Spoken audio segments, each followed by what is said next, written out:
I feel like I look really pale. Oh, that's not better. Now I'm blue. This is why I don't film at night, because it makes me look dead. But the sun has been going down earlier, so here we are.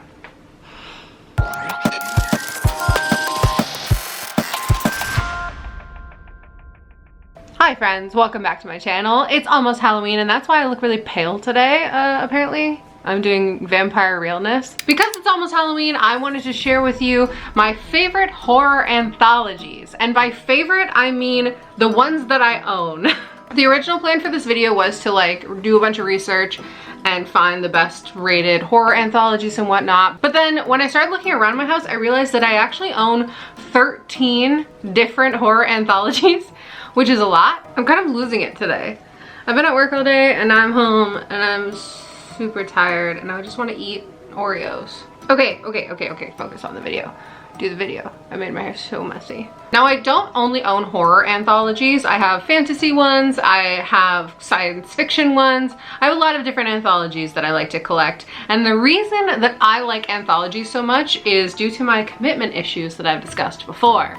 I'm really bad at finishing series. I'm notorious for DNFing books just because I feel like it. So anthologies and short story collections are excellent because there's no commitment. You don't even have to finish the anthology. You can just read however many short stories you want. So yeah, I haven't read all of these ones here. I'll point out which ones I have read as I talk about them. I've divided them up into some different categories, but let's just get started. Now for some reason it was really hard to decide what to start with, so I figured why not just start with Stephen King. If you've heard me talk about Stephen King before, you'll know that I've never read Stephen King outside of the first book in the Dark Tower series. I actually took this book from my grandfather's collection after he passed away. I took a lot of his books and this was one that I figured I might actually read someday. This could be a good intro to Stephen King for me. From what I know, this is very classic Stephen King style. A lot of these are set in Maine.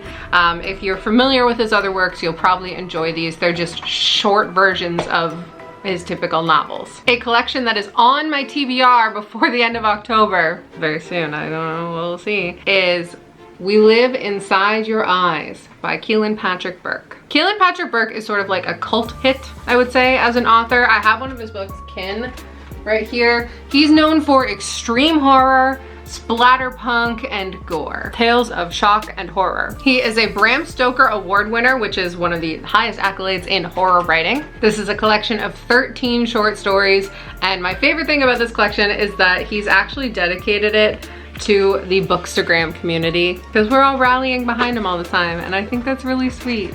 I love it. Jones. A lot of Kealan Patrick Burke's stories are self-published, and another self-published collection of short stories I have, like that segue, is Lost Minds, Wandering Souls, a collection of short horror fantasy stories by George Adamczyk. I picked this up from the author himself in Chicago when I was there this year for Capricorn. He signed and personalized it for me. I've read a couple of them and they're fun. They're very short and they are set in like fantasy realms more than in real life, I guess. But this is fun. It's very tiny. It's so loud in here. Everybody's making noise while I film. Ryan's using his mechanical keyboard. Jones is scratching my table. Danny's running around. There's no peace in this house. The next little category I've created is what I'm calling literary horror. What that means is basically these are horror stories and scary stories, but they're not meant to, they're not shock and awe stories. They're not like extremely graphic. They're not torture porn, things like that. Can I say porn on YouTube? I don't know. These are psychological and written more to disturb your mind and make you think rather than scare you. If you want to compare it to movies, the differences would be like Hereditary as a literary horror versus Saw. Both are good, but they're different. We are gonna start with a book that I read over the summer. I posted about it on my Instagram and in my beach horror reads video. It is 19 Claws and a Black Bird by Augustina Bazterrica. It says right here, but if you recognize the name, she wrote Tender is the Flesh, which is like boomed in popularity recently. It is that book about if we no longer had animal meat and we started eating people, what would that be like ethically? The stories in here are not as questionable as Tender is the Flesh. They're not as impactful, I would say, but they're still really fun.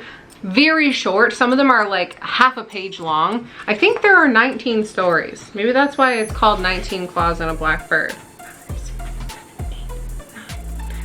There are 20 stories.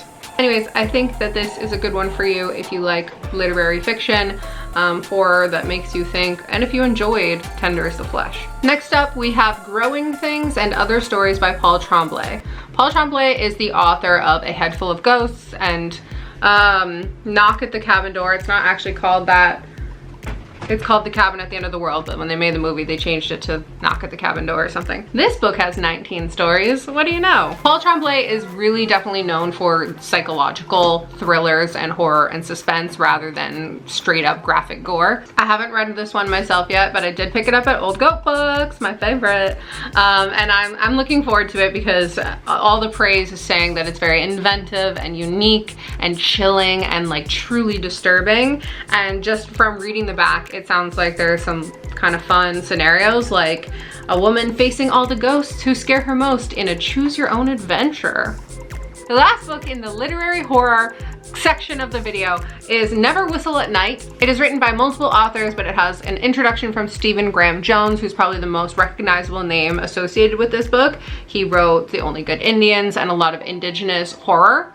This is a collection of indigenous horror. So the stories in Never Whistle at Night do center around the theme of indigenous horror. So they're based on real legends and lore and curses and things like that associated with the various backgrounds of the authors who have contributed to this book. Indigenous horror is one of my favorite subgenres, actually. First of all, because a lot of it is actually based on the land where I live. I do live on the unceded territory of the Haudenosaunee and Anishinaabe Algonquin peoples. So where a lot of horror is set in anonymous places or in the UK or in Maine, this is based on where I live.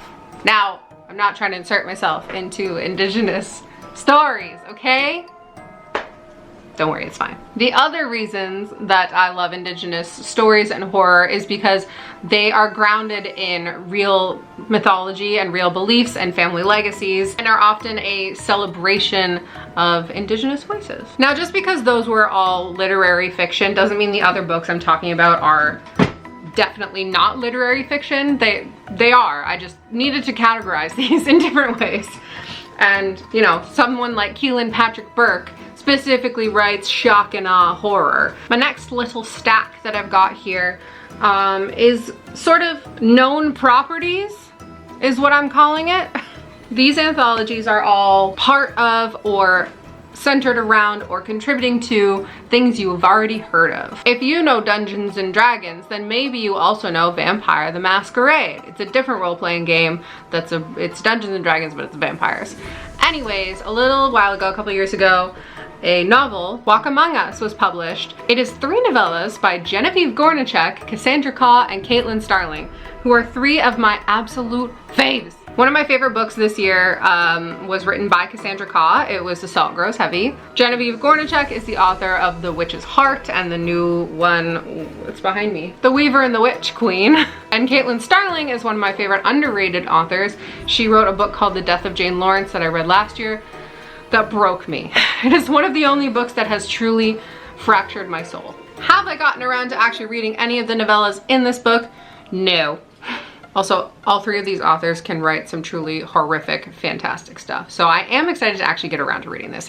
I've been lazy. Next, we have something that I didn't actually intend to pick up at all, but I was at a secondhand bookstore in my hometown and I was buying a bunch of other stuff, and it was actually when I purchased Keelan Patrick Burke's anthology. That's where I picked it up. And when I was buying that, the guy working there was like, hey, if you like that and you like horror anthologies, I just got one in that is too damaged for me to actually sell. So do you want it? And I was like, free book?